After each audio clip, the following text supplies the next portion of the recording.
Hi everybody, hope you're doing marvellously well. This week we're going to be trying out the Neumann MT-48 interface, and we're in Brighton at the rather wonderful BIM Institute.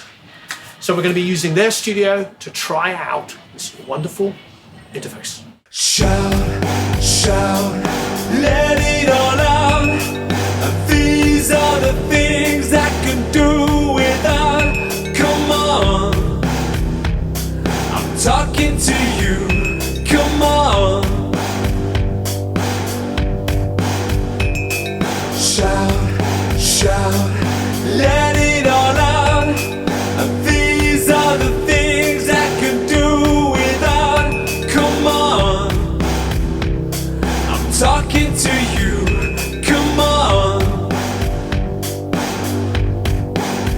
In violent times, you shouldn't have to sell your soul. In black and white, they really, really ought to know. Those one-track minds, they took you for a walking boy. Kiss them goodbye.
talking to you.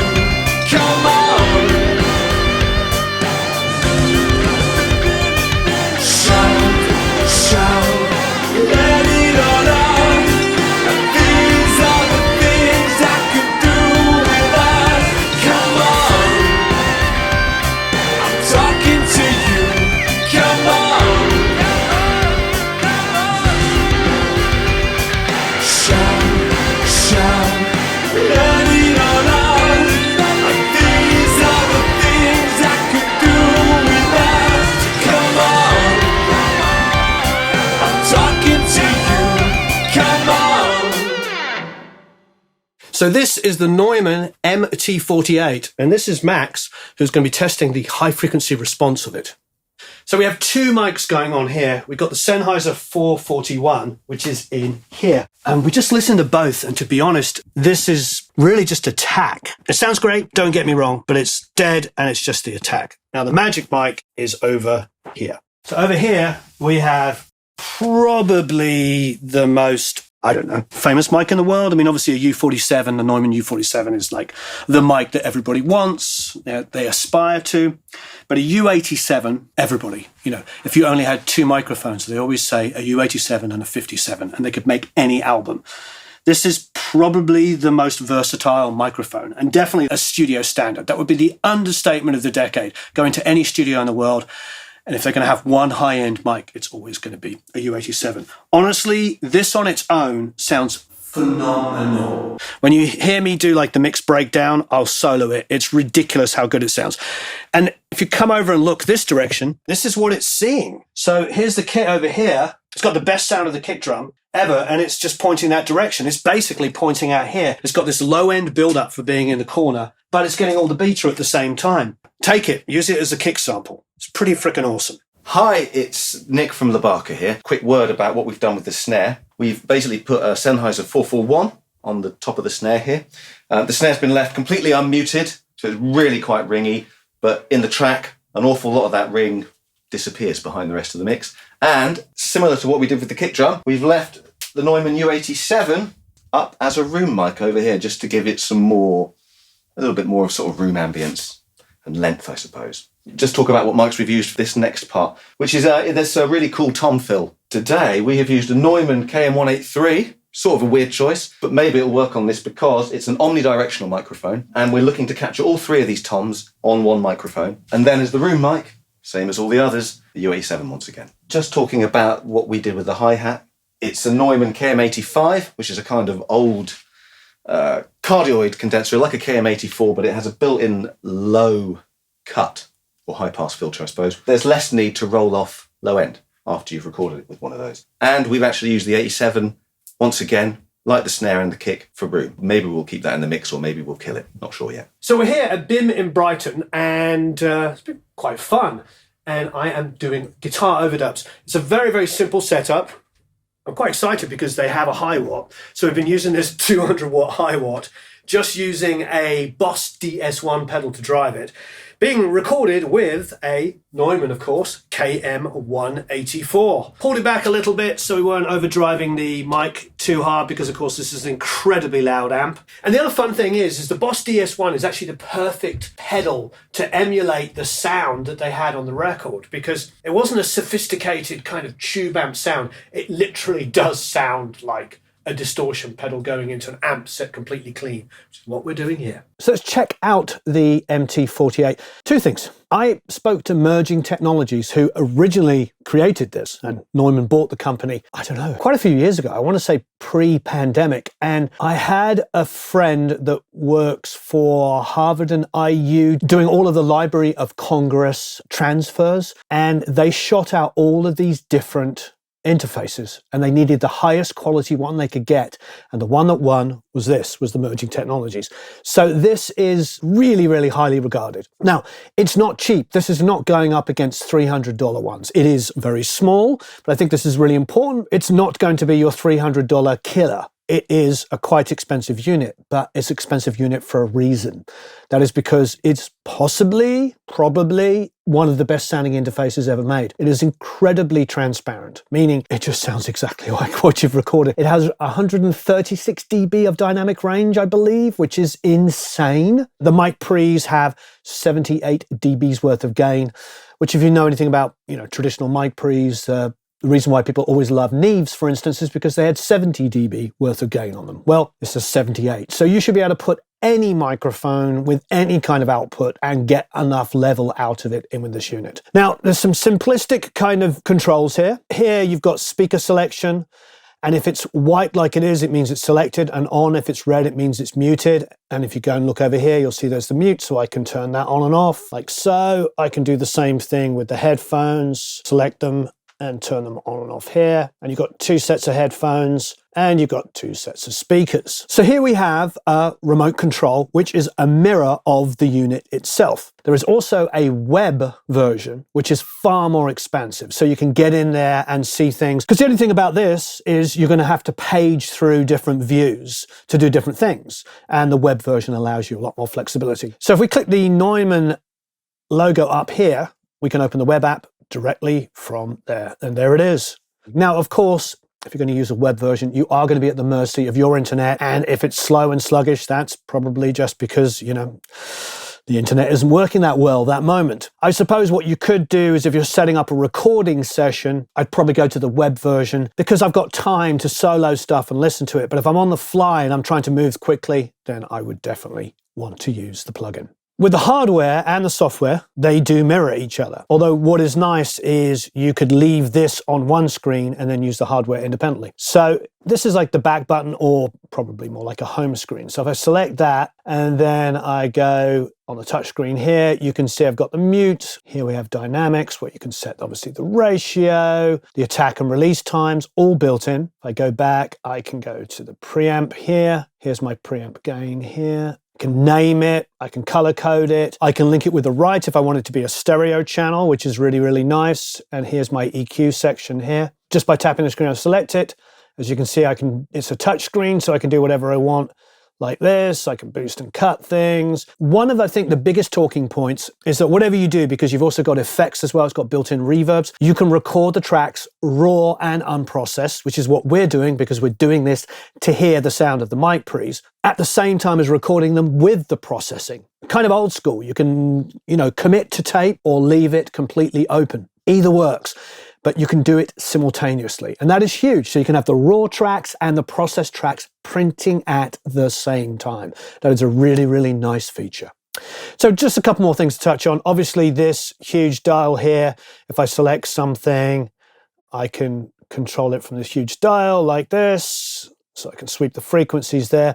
And then the other thing, of course, it has a built-in talkback. I believe that's probably the mic there. In fact, it is the mic. So I can select the talkback and talk through there. It's a monitor controller as well as an interface. It's all in one. I mean, it's a thoroughly modern unit. It is small. It's very well built, by the way, and it's not like super light. It's small, but it does a ton of things. And being that it's based on merging technologies, which I'm sure is what the MT stands for in MT-48, these converters are going to be the best in the business. Like I said, I have a friend who tested out every single one, and these are the ones they went with. They're very, very highly rated. So we've got an all-star cast here. Of course, the great Steve Maggiora, who we all know and love, has been on 1 million of our videos, or 1,000,002, played all the keys. The reason why I wanted to focus in on them is because he dragged out his Casio CTK keyboard, which apparently was his first ever keyboard. The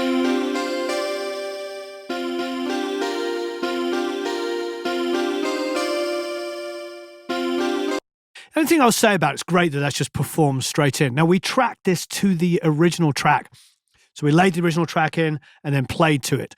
And that's what I tend to do when we do all of these covers, because then if the track is breathing like it is here, the tempo is like 97 point. But the point is it was done on tape. So it's not digital. It's not an exact gridded time. It breathes a little bit. It's on tape. I kind of like that. So when you're playing to it and performing to it, it's not quite perfect. After listening to that, I'm going to quickly look for something to widen it a little bit. We've got the air stereo width. See if it helps.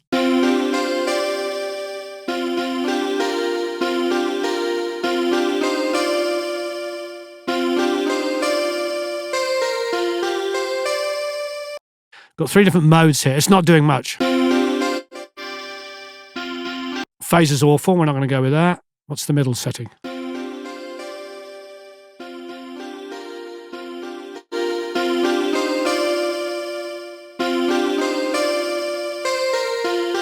On 200%, it's barely wider.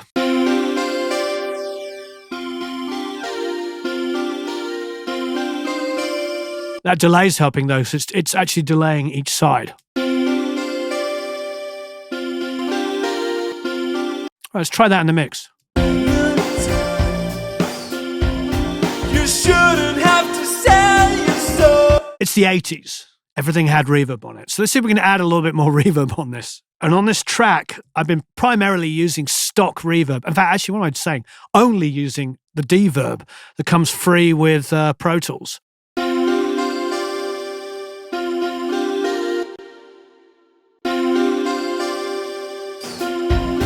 You shouldn't have to sell your soul in black and white.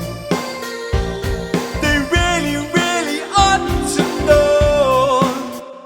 So I feel like it's a little bit phasey sounding being pushed that much. So I'm going to take the delay down. I'm going to keep the width up a little bit. In violent times, you shouldn't have to sell your soul. You can hear the rather wonderful Max Kendall singing. He's a discovery of my wife's, actually, from Instagram. He's awesome. He does these covers where he takes a completely different track, like an 80s synth pop track, and then sings a ballad over it or sings a metal. The point is he's just twisted and we love him. And he's got a great, great voice. And the first time we heard his voice, we were like, if we're going to do any 80s covers, this is the guy. Because you can tell he can do George Michael if you want, Dave Gahan if you want. He could be whoever he likes. Got an amazing voice. With his vocals, I didn't do a great deal. Well, I suppose it depends on how you look at it. If we go to the lead vocal here, as you can see, it's incredibly dynamic. Went a little bit crazy on compression. In violent times, you shouldn't have to sell your soul. Compressed it quite aggressively using this UA 1176, the blue stripe, of course, but then went into the SSL emulation, which is pretty tasty, to be honest. Went up to 120 high passing here, as you can see. Boosted 7K quite dramatically, quite a lot. And just about 10 as well. So a lot of brightness on there, but I cut that 700-ish kind of in his voice. I'll give you a before. Here's a before. In violent times. I'm saying, in violent times. Listen again without the EQ engaged. In violent times. Sounds like I got a little bit of a cold, doesn't it? In violent times. Put the EQ in with a 700 cut and the high end boost, and we get this. In violent times.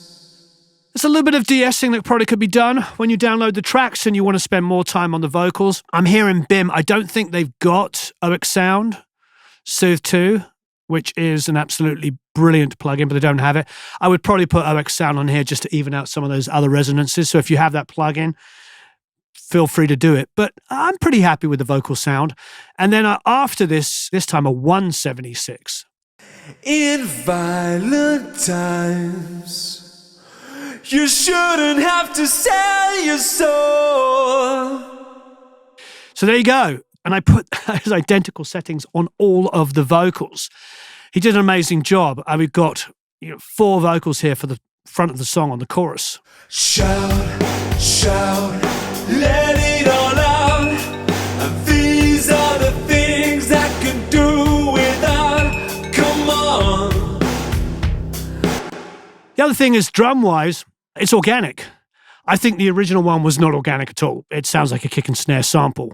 But we've gone full organic on this, done in Nick's little studio, and really happy with the results. Here's the kick.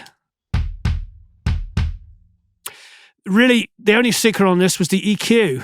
Look at that, pretty dramatic, a ton of 60, 10 dB of 60 hertz, a cut about 350, and about a 3.5K boost for the clickiness. Take the EQ off and we get still pretty good.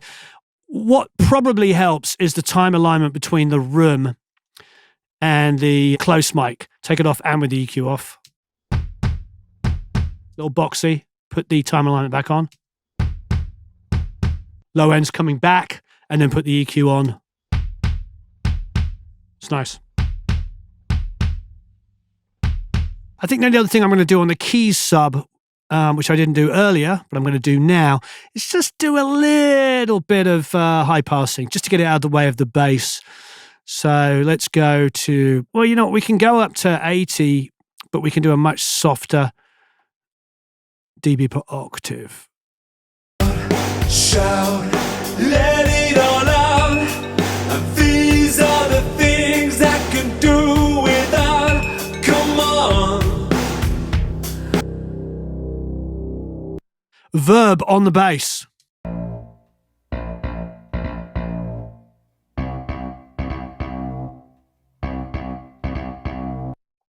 Could probably add maybe a nats of 80, between 80 and 100, I think would be rather tasty. So if I just go in here and do 80 and then do a little bit of this. Just a little extra weight. And then probably the next best thing to do would be to go over here and grab the kick sub and cut. Cool, so what I'm doing here is I'm cutting a little bit of like 80 to 90. So if we throw in that kick now.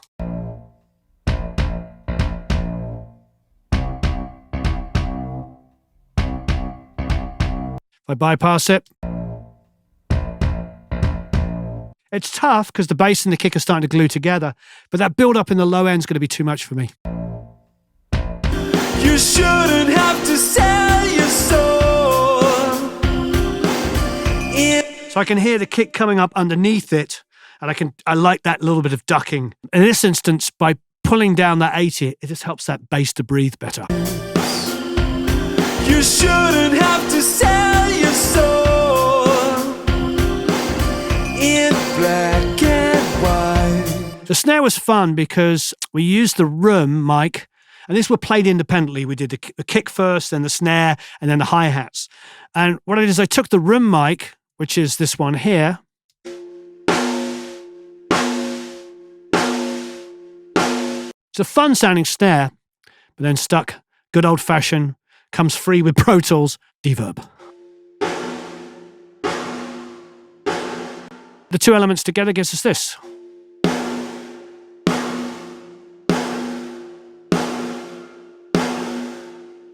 Black and white. They really, really ought to know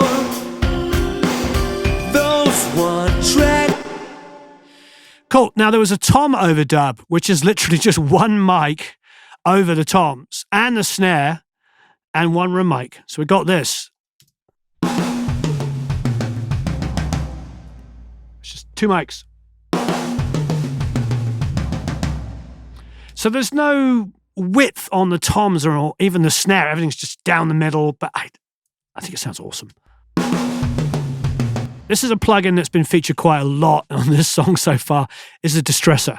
I really like this. I'm using the fastest release time here. Yeah, it's pretty tasty.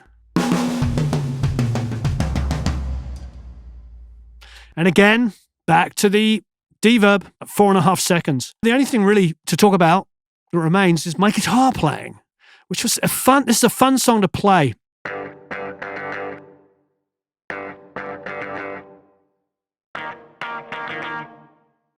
It's a weird one. On the original one, it sounds like a Fairlight. It's super chopped up, so I actually kind of chopped this up a little bit as well. It's the only thing I heavily edited. And it's even not that heavily edited, but it's... I just made sure there was no ring, and it was very short and sharp. Yeah, but the original one is definitely a Fairlight. And the reason why you can tell is because it's the same performance each time, but they're playing it on a keyboard. And he actually, when he goes down to the E flat, he does it an octave down. So you got the...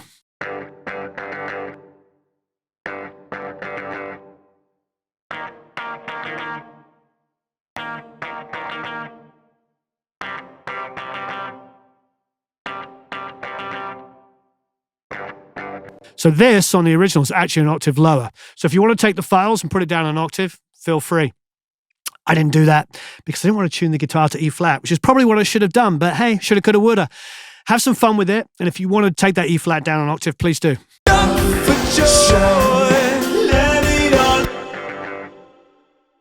going to crank that up a little bit. The other thing I enjoyed was I was using this plugin. So I went from high passing it at about 180. So there's no low end in it. Bit of compression, 1176. But then this, the Devil Lock.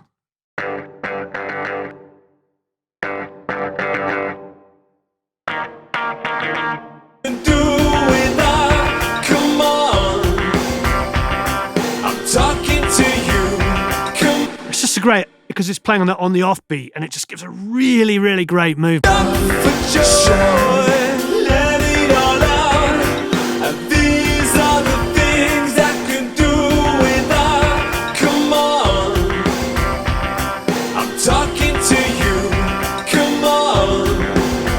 I don't remember which side it was panned on the original. I'm just going to pan the other side because what I like about it is the hat, which I'm doing from audience perspective, is over on the right. I believe in the original they actually went to drummer's perspective, but hey, you can do whatever you like.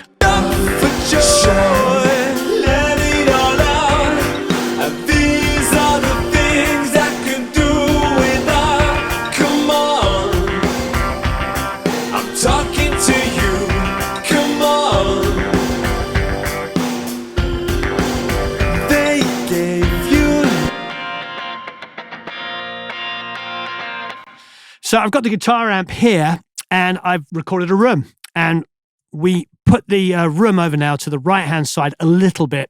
And I also added a deverb on it, took some low end out of it, high passed it, and squashed it again with the stock 1176 plugin.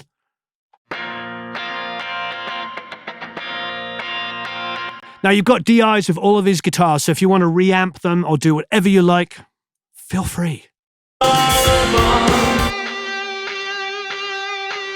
Roland's original guitar part is definitely blues-less. There's nothing bluesy about it at all. He's doing some really nice ideas, but he's not doing any vibrato. I'm the opposite way around. When I played my lead part, I took a little bit of his idea and then just did whatever the heck I want. So there's a DI there. You can do whatever you like with it. You could replay the guitar part and do more of a homage, play homage more to his part if you like. Come on, I'm talking to you, so come on.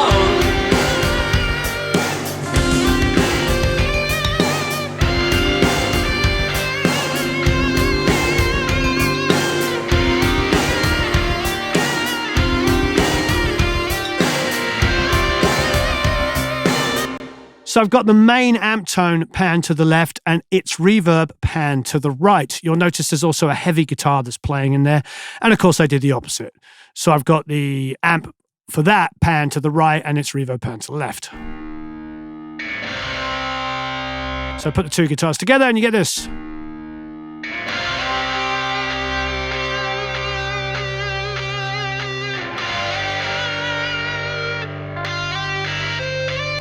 Everything is very unique and fits together. It's like a jigsaw puzzle. It's like a great Beach Boys production. Brian Wilson would have instruments that play in a certain frequency response and then have everything fit together like a puzzle. And this sort of shares that same thinking. It's really, really smart. Everything works really, really well together. I think this is the only moment where it starts to get a bit cluttered because you've got a lead part and a heavy part. Come on, I'm talking to you, so come on.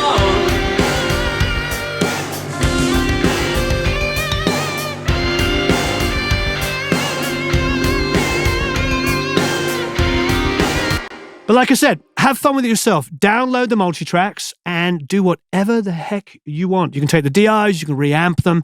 Just have some fun with it.